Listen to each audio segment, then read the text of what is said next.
ये 8 लक्षण प्रकट होने लगते हैं जिसके ऊपर प्रभु की कृपा होती है। पहला, घोर अपराध करने वाले के प्रति भी दया की भावना, शांति पहला लक्षण है। भाव में भी पहले शांत भाव है।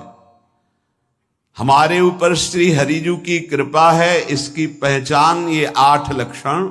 पहला, शांति, अर्थात घोर अपराधी के प्रति भी गुस्सा ना क्षमा करना, ये हरि की कृपा का लक्षण है। देख लो भाई, घोर अपराधी शब्द तो जाने दो, जरा सा प्रतिकूल हो जाए तो लाख समझाओ पर भ्रकुटी तनी रहती है।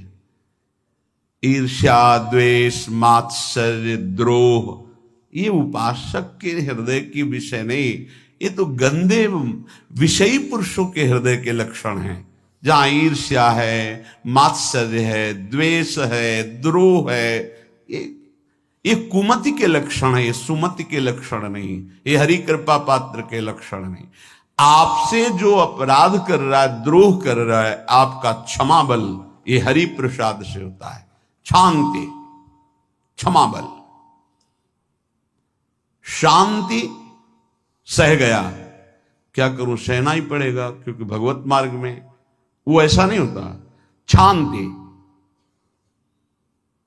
बुरा ही नहीं लगा, हरि कृपा पात्र को बुरा ही नहीं लगा। उमा संत के यही बड़ाई, मंद करत जो करे भलाई, ये सीधा शांति की व्याख्या है। अपने यहां मंगल गान में, करत जे अनसहन निंदक तिनहु पे अनुग्रह कियो, यह है हरि कृपा, यह है आचार्य कृपा, गुरु कृपा। अपराधी पर भी क्षमा का भाव होना, भला ऐसा है, अपराधी पर भी क्षमा का भाव होना, ये हरि कृपा पात्र में ही होगा, अन्य में नहीं। तो अगर अपने हृदय में ऐसा लगे कि ऐसा नहीं है तो हरिजू से प्रार्थना करनी चाहिए कि कृपा करो, मेरे में सामर्थ्य आवे। दूसरा, अनुसूया, वो किसी भी के प्रति कभी भी कोई दोष दर्शन ही नहीं करेगा। दोष कथन, दोष श्रवण की तो बात जाने दो। अनुसूया, दूसरों के गुणों में दोष ढूंढना, ये नहीं होता। हरि कृपा पात्र में ये नहीं होता। ये सब भजन के नाश करने वाले, जैसे पहला अपराधी पर क्रोध कर देना, तो माया ने भेजा इसीलिए था कि तुम्हारे साथ व्यवहार ऐसा करे कि तुम क्रोध करो, क्रोध करोगे तुम्हारी ऊर्जा शक्ति नष्ट हो जाएगी, अध्यात्म में जो चलने की थी, और कहीं तुमने संकल्प कर लिया तो भजन शक्ति नष्ट हो जाएगी।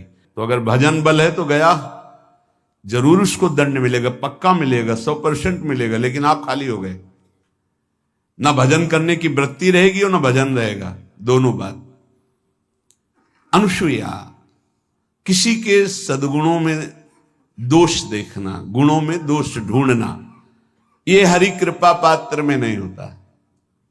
ये बहुत मंगलमयी बातें हैं जिससे हमारा भजन मार्ग पुष्ट होता है। तीसरा, वो बाहर से और भीतर से पवित्र रहता है, हरि कृपा पात्र।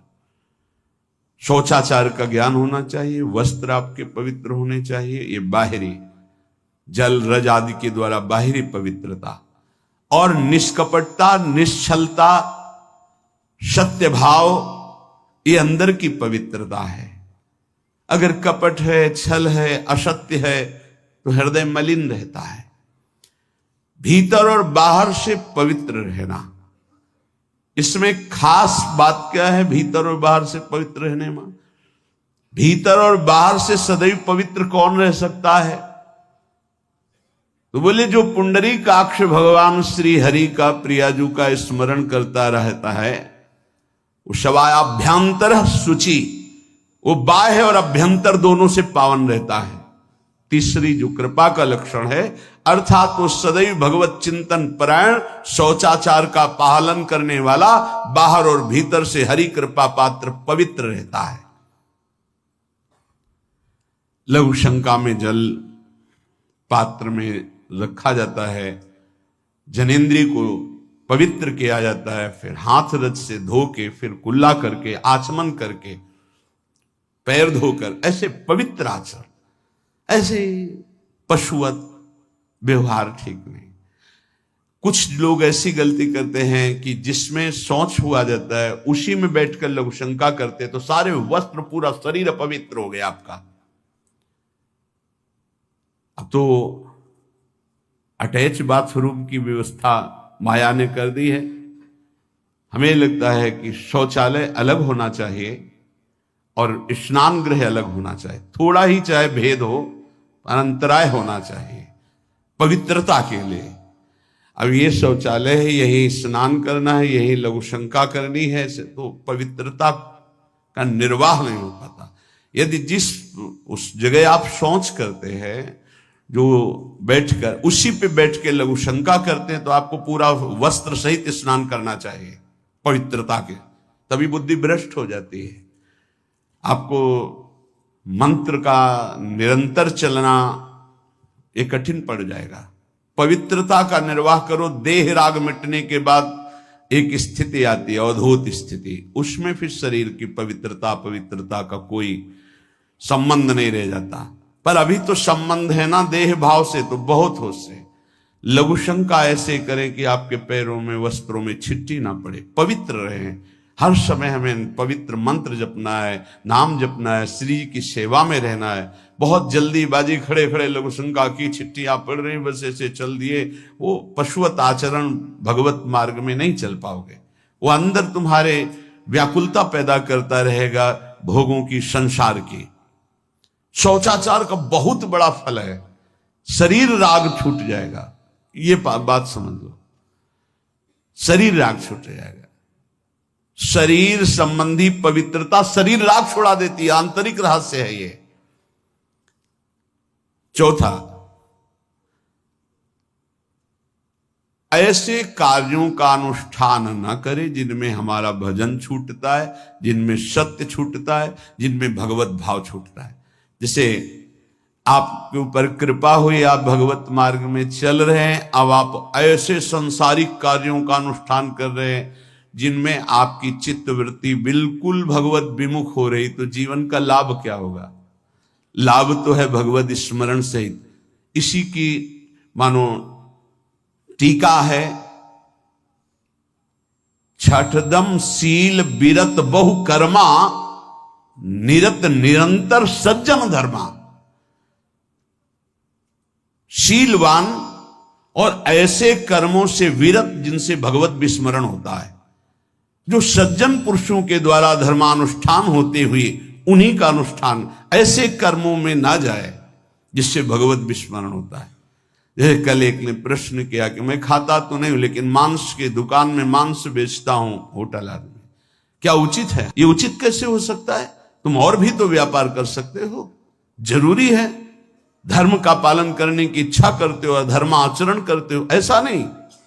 तो विरत बहुकर्मा, उन कर्मों से हमें विरत रहना है जो हमारे धर्म के विरुद्ध है, जो भजन के विरुद्ध है। हरि कृपा पात्र ऐसे कर्मों का अनुष्ठान कर ही नहीं सकता।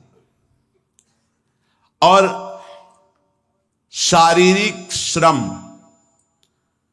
इतना जिससे हमारा भजन का तार ना टूटे। जब भजन का अभ्यास किया जाता है तो हर कार्य को सुचारू रूप से करते हुए एकाग्रता भजन में रखी जाती है। हम वो कार्य जल्दी से कर ही नहीं सकते जिसमें भजन छूट जाए और कार्य पूरा हो। नहीं, हम कार्य करेंगे, हमें छोड़ दीजिए, हम अपने चिंतन से युक्त होते ही बिल्कुल कार्य करेंगे। जैसे कई साधक हैं, उपासक हैं, बड़े अच्छे उपासक हैं, उनको आप कार्य दीजिए कि आप पानी गर्म कर दीजिए, पात्र बहुत सुंदर साफ होगा, पानी बहुत गर्म, लेकिन आप कह दीजिए कि 5 मिनट में गर्म करके ले, तो उनसे असंभव नहीं होगा, छोड़ दीजिए उनको। आप वो मतलब ऐसा कार्य करेंगे प्रशंसनीय, पर वो समय से, उनका एक सिद्धांत है, बहुत अच्छा लगता है। और अपने को पता है इससे जल्दीबाजी नहीं होनी। पात्र मार्जन करना है, छोड़ दीजिए, आप उसको टोकिएगा नहीं, आप जल्दी मान के, उससे नहीं होने वाला। वो तनिक भी दोष नहीं रहने देगा पात्रों में।